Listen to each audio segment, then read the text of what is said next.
Thank you. Thank you so much, Chris.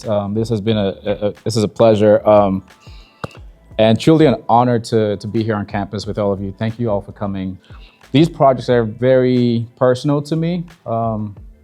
So just brief background, my name is Valentine Ollawa. Born and raised in Nigeria, moved to the US, Los Angeles specifically when I was about 12, going into 13. And so most of my formidable years were between Nigeria and Los Angeles, and then I moved to Houston in 2020. So 6 years now living in Texas. My work essentially kind of centers around just like the communities I find myself in and I've been a part of, and a lot of it kind of investigates on like just identity, how I see myself fit within a community that that I fit into, how I see myself as part of the broader, kind of global context of those communities. And so the works we're seeing here today in color, kind of like broken apart between color and black and white. Interestingly, most of my work is photographed in black and white. And this color series have been kind of like my longest ongoing series for about 5 years. And so primarily most of them are still in color. Most of them are in color, but the color series are essentially me exploring identity between where I was born in Nigeria and a place I visited a few years ago, Brazil.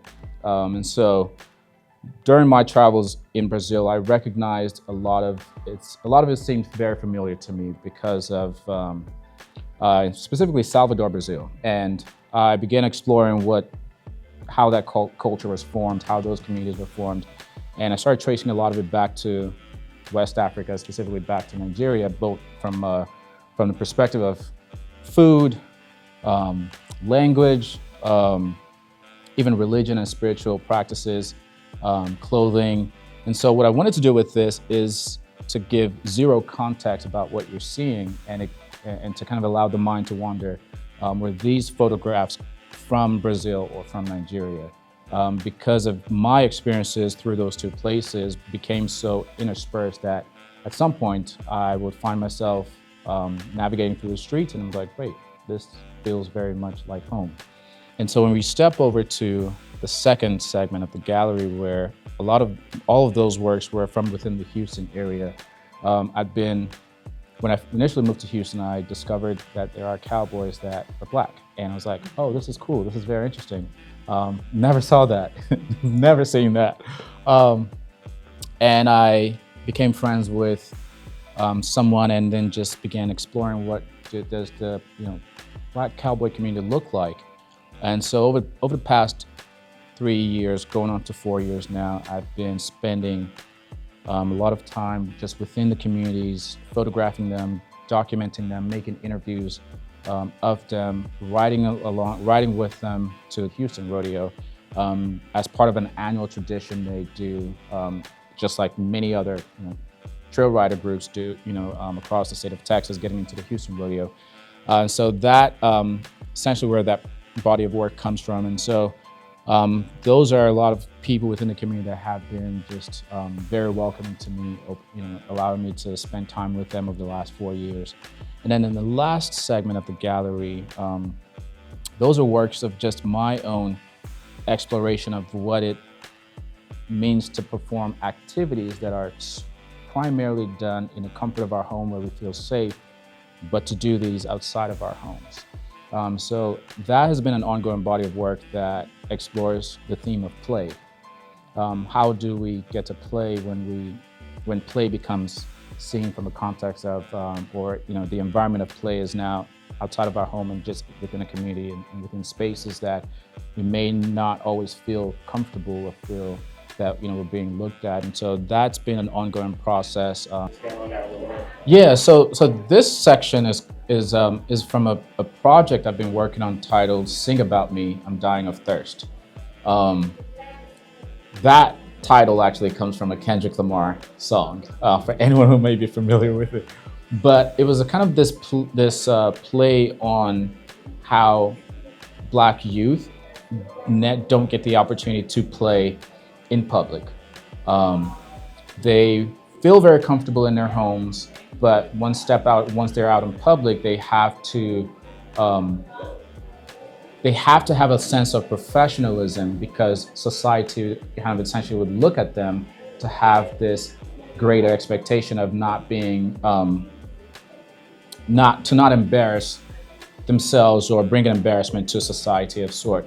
And so I wanted to, within each of these images, I wanted to present an aspect of play that takes the people outside of their home environment where they feel safe and into an environment that society doesn't often kind of like to see them be free and be playful. And so that's kind of like how a lot of these were kind of brought together. While some of them are a bit more literal and some of them are a bit more metaphorical in the sense of like, looking at, shoes as an example or cleats as an example is in terms of like a lot of the minority population in this country are primarily allowed to play when it comes to the context of sports and athletics. But, we've heard so often the shut up and dribble, phrase, but they aren't allowed to play when it comes to just being children, being kids, being very playful, building things in a community, or just running around at a park. We don't get to see that. And so I want to kind of introduce opportunities where people can kind of look at symbolism of play, both directly and indirectly. So most of the people in there are actually, very close friends. Very close friends. And so a lot of my work is essentially just like within communities and people and families. I'm a big proponent of just like getting to know people. I love to get to know people and develop a level of relationship that they allow me to spend intimate time with them and to document them and photograph them. Lastly, I'll come back to the colored one, to the color series. A lot of it mirrors my mother's journey going back to Nigeria for the first time after decades of being away.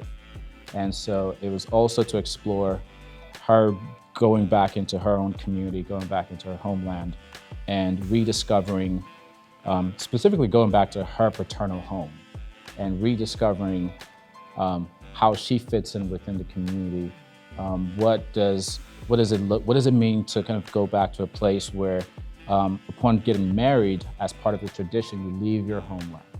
And then, so now going back to it in her much older years and to kind of rediscover herself, rediscover community.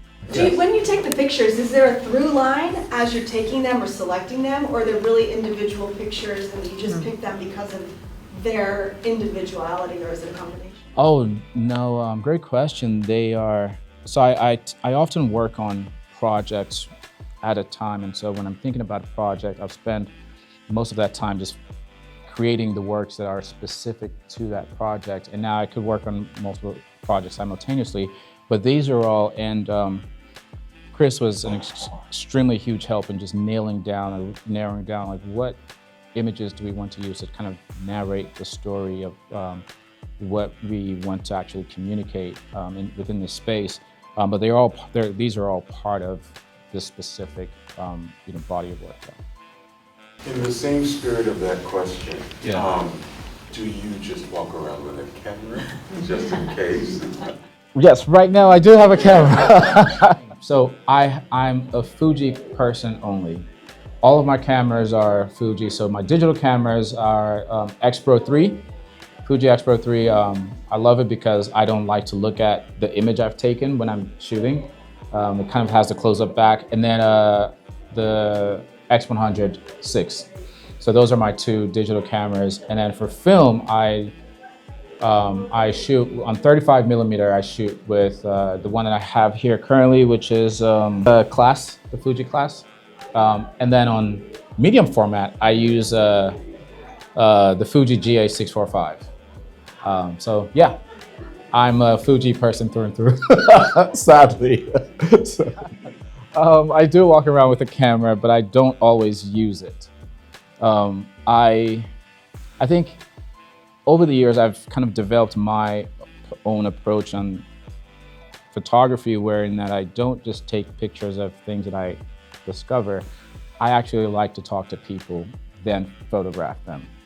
because for me personally, like it creates a deeper meaning and a deeper sense of connection with that individual.